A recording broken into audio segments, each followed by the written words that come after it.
सारे बारूणा केस की थी सुप्रीम कोर्ट में 3 तलाक के मामले को लेकर के। 3 तलाक के मामले को लेकर के जैसे ही सुप्रीम कोर्ट में जब केस किया तो जितने भी मौलवी वगैरह थे उन्होंने क्या कहा कि आप जो है इस कानून में छेड़छाड़ नहीं कर सकते हैं, इस कानून में छेड़छाड़ नहीं कर सकते हैं। सुप्रीम कोर्ट मौलवियों को क्या किया, डाटा कस के बुझाता ना सुझाता चल दिया ऐसे ही, है ना। सब खाली गर्दन चिर चिर के खाली चिल्लाता है कि नहीं। बात को समझने की कोशिश कीजिए। तलाक कितना तरह का होता है? 3 तरह का। तलाक ये हसन, तलाक कितना तरह के? 3 तरह का। तलाक ये हसन, तलाक ये अहसन, समझ रहे ना। तलाक ये हसन, तलाक ये अहसन और तलाक ये बिद्दत।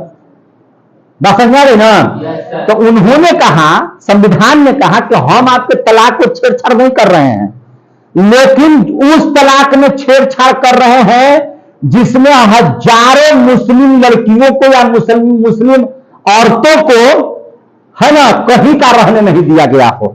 वैसे 3 तलाक के बारे में सुप्रीम कोर्ट ने निर्णय लिया और तलाक ये बिद्दत जो असंवैधानिक था, जिससे महिलाओं को कष्ट था, उसको असंवैधानिक करार दे दिया और इसमें जो है रोक लगा दी गई कि आप किसी को 3 तलाक दे करके जो है हटा नहीं सकते हैं। जैसे देखिए, जैसे 3 तलाक में क्या था, मान के चलिए कि कोई स्त्री थी, उसकी शादी विवाह हो गई, जब वह कुछ उम्र गुजर गया उसका, और गुजरने के बाद जो है से वह जो है से पति उसका क्या कर दिया, 3 बार तलाक तलाक तलाक कर दिया। अब वो कहां जाएगी महिला, है ना। उसको दिक्कत हो रहा था कि नहीं हो रहा था। तो भैया उसने कहा कि तलाक ये बिद्दत को मैंने असंवैधानिक कहा है कि नहीं। तलाक ये हसन आपका है, तलाक ये अहसन भी आपका है, लेकिन तलाक ये बिद्दत जो है से आपका असंवैधानिक है। और शारिया बानू के सुप्रीम कोर्ट में जाने की वजह से तलाक वाले नियम पर जो है एक कानून बन गया कि आप किसी भी स्त्री को इस कदर ऐसे ही बिना इच्छा के तलाक नहीं दे सकते हैं। कानून अच्छा था कि गलत था? हाँ, तो कर सकते हैं। यहां तक समझ में आ गया।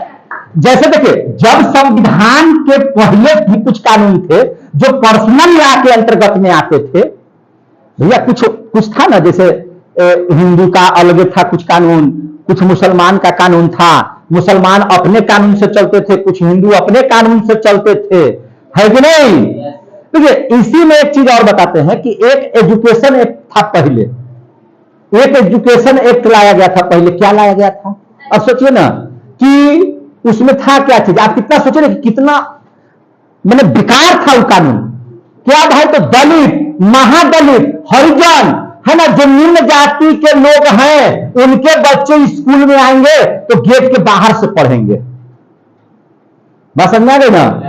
उनके बच्चे कहां पढ़ेंगे? गेट के बाहर, इस बेंच पर, इस कुर्सी पर, इस क्लास में एंट्री होने का आदेश किनको था? जो उच्च वर्गीय लोग थे। क्या यह एजुकेशन एक्ट अच्छा था? ये एक्ट रहना चाहिए था? बोलिए, ये पर्सनल लॉ के अंतर्गत में था कि नहीं था? इसको कानून अपने हाथ में लेगा कि नहीं लेगा? इस एजुकेशन को रद्द होना चाहिए कि नहीं होना चाहिए? और एजुकेशन रद्द हुआ तो आज देखिए, किसी भी जात का, है ना, कोई भी लड़का या लड़की हो, एक साथ बैठ करके एक क्लास के अंदर में, है ना, हम लोग क्या करेंगे? पढ़ाई करेंगे। यही थे डॉक्टर भीमराव अंबेडकर। बात समझ आ गई। अगर आज डॉक्टर भीमराव अंबेडकर नहीं होते, है ना, आज डॉक्टर भीमराव अंबेडकर नहीं होते और संविधान अगर नहीं बना होता, तो निम्न वर्ग के लोग, निम्न जाति के लोग, जिसको हम लोग हरिजन कहते हैं, महादलित कहते हैं, दलित कहते हैं, ओबीसी कहते हैं, ईबीसी कहते हैं, वो भी आज कहां पढ़ रहे होते? क्लास के बाहर। दिन किसका था जो क्लास के अंदर में बैठ के पढ़ रहे हैं? तो डॉक्टर भीमराव अंबेडकर। आगे समझिए। हाँ, हम समझ रहे हैं कि आपको खुशी ज्यादा हो रही है कि नहीं? मजा आ रहा है सबको समझने में।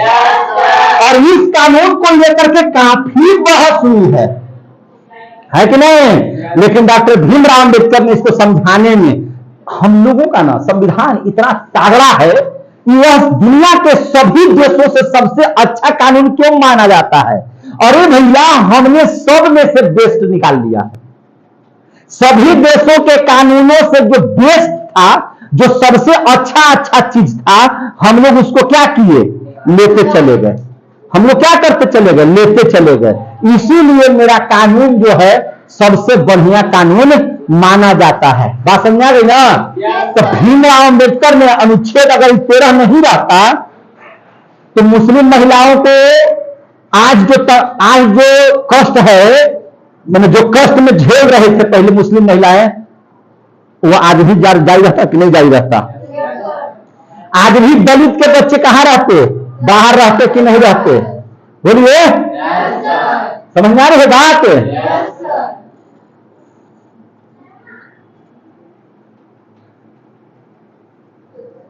तुम्हारी हर तकलीफों का मैं मुकम्मल जवाब हूं। तुम्हारी हर तकलीफों का मैं मुकम्मल